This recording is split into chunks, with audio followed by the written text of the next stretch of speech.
Hi everyone, in this video I'm going to show you how you can turn off reviews on your Facebook page.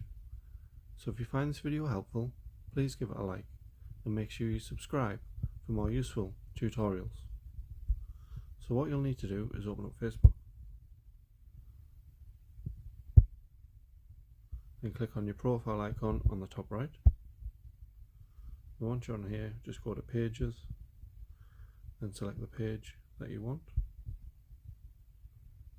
Then it'll give you the option to switch near the bottom, so select that. Then just again select your profile icon on the top right, and then the settings cog near the top. Then it should give you the option for page settings, so click on there. Then you need to go to page and tagging.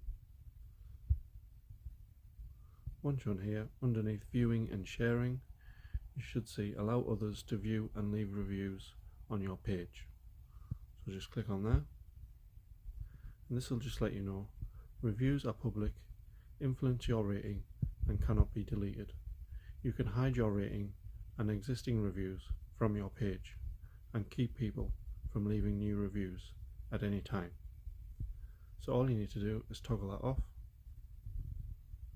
and that will turn off reviews on your Facebook page.